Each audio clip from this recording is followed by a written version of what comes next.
Assalamualaikum warahmatullahi wabarakatuh. Selamat siang yang terhormat Ibu Fadilah Husnun selaku dosen pengampu mata kuliah Teknologi Gula dan Permen, serta teman-temanku satu kelompok sekalian yang saya cintai dan saya banggakan. Sebelumnya perkenalkan kami dari kelompok 8 yang beranggotakan pertama, Eri Wahyu Riyadi, Akbar Fitrianto, Putri Nur Azizah, Ananda Mahligai Sukma, dan Rizky Miftahul. Di sini kami akan mempresentasikan hasil diskusi kami terkait, baik langsung saja presentasi yang pertama. Slide pertama akan dijelaskan oleh Mas Akbar Fitrianto, dipersilahkan. Baik, untuk slide yang pertama, pada tugas gula permen, proses pengolahan tebu menjadi gula kristal. Pemanenan tebu. Umur panen tebu mulai dari saat penanaman sampai dengan siap panen adalah 12 bulan. Tebu dipanen dengan cara memotong batang tebu di bagian bawah dan atas. Tebu yang berkualitas baik untuk pembuatan gula harus dijaga saat pemanenan. Penebangan secara manual hasilnya lebih baik dibandingkan dengan mesin pemanenan tebu.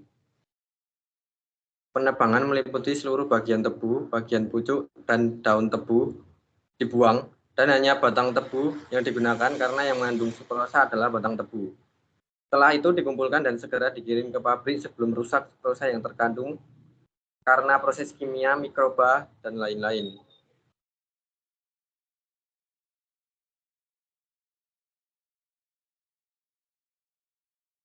Setelah pemanenan tebu, setelah dipanen, tebu hanya boleh dibiarkan maksimal 2 kali 24 jam. Apabila dibiarkan lebih lama, tebu akan menjadi asam sehingga kadar sukrosa dalam batang tebu akan semakin sedikit. Tebu yang telah siap panen langsung diangkut dengan truk dan dibawa ke stasiun penerimaan bahan baku. Stasiun ini tebu ditimbang dan disortasi secara manual. Tebu yang tidak normal akan dipisahkan secara fisik, yang termasuk sebagai tebu tidak normal adalah tebu muda, tebu kering atau layu, tebu terbakar, tebu yang kotor.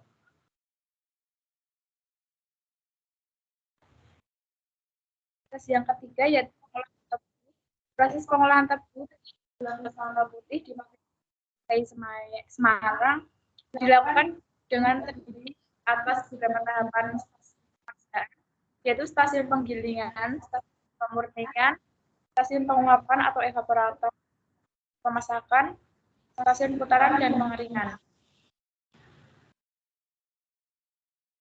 Yaitu penggilingan tebu. Tebu yang telah selesai disipasi dan telah melewati beberapa pengerjaan pendahuluan, selanjutnya batang tebu dimasukkan ke stasiun penggilingan untuk proses pemerasan nira tebu. Di pabrik gula Semayang terdapat 5 unit gilingan yang disusun secara seri. Pada satu unit gilingan terdiri dari 3 buah rel gilingan.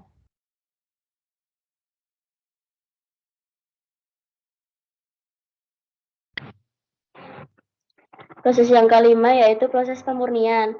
Tujuan utama dari pemurnian adalah memisahkan kotoran dari nira tebu. Nira yang dihasilkan dari stasiun penggilingan tidak dapat langsung diolah menjadi gula kristal putih karena banyak mengandung kotoran. Pada tahap pemurnian ini digunakan bahan pembantu pemurnian berupa gas belerang atau SO2 dan air kapur atau CaOH2. Air kapur berfungsi untuk menjernihkan nira sehingga diperoleh nira yang bersih. Sedangkan gas belerang berfungsi untuk mengendapkan kotoran-kotoran yang ada dalam nira. Sehingga setelah pemurnian akan diperoleh hasil berupa nira jernih dan endapan kotoran blotong. Nira jernih akan masuk ke tabung penampungan nira dan siap diolah menjadi gula kristal putih. Sedangkan blotang akan diolah kembali melalui saringan dan hasil saringan akan langsung masuk ke tabung penampungan nira. Selanjutnya, blotong yang sudah tidak bisa diolah akan dijadikan pupuk organik tanaman tebu.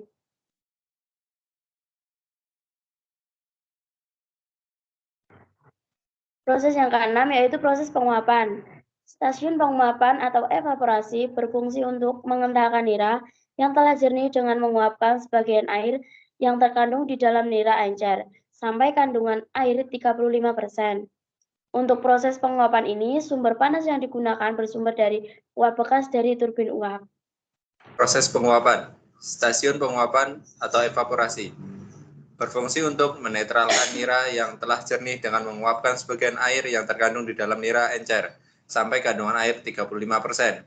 Untuk proses penguapan ini, sumber panas yang digunakan bersumber dari uap bekas dari turbin uap. Untuk memperoleh hasil penguapan yang baik, diperlakukan pengaturan dan pengamatan suhu yang baik pada stasiun penguapan ini. Pada stasiun ini terdapat 4 evaporator. Kepekatan nira akan bertambah pada evaporator keempat dan diiringi dengan kenaikan titik didih. Oleh karena itu, tekanan dan titik didih perlu dikurangi untuk menghindari kerusakan sukrosa atau gula. Maka selama proses penguapan, temperatur tiap evaporator akan berbeda. Temperatur akan semakin menurun dari evaporator 1 sampai 4.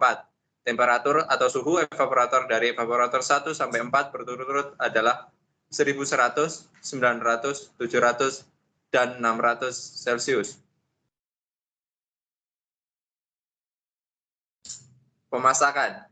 Setelah dikentalkan, nira akan masuk stasiun pemasakan. Fungsi dari stasiun pemasakan adalah untuk mengkristalkan gula. Nira kental yang masuk ke stasiun pemasakan dengan kandungan air 35%.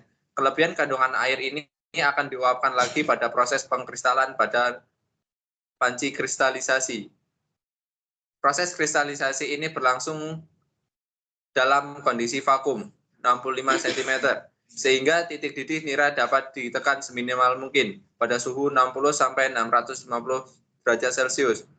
Pemakaian uap sebagai pemanas dapat seminimal mungkin. Waktu masak lebih singkat. Pada dasarnya, proses pengkristalan merupakan kelanjutan dari proses penguapan agar gula kental mencapai titik jenuh dan membentuk kristal. Tujuan utama pembentukan kristal ini adalah untuk membuat produk gula kristal yang mudah dikeringkan sehingga memudahkan dalam hal penyimpanan.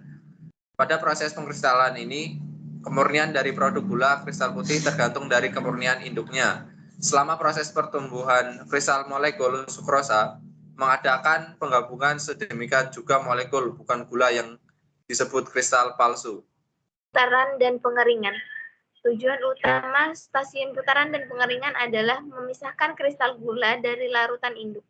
Stasiun ini bekerja berdasarkan gaya sentrifugal yang dihasilkan saat putaran.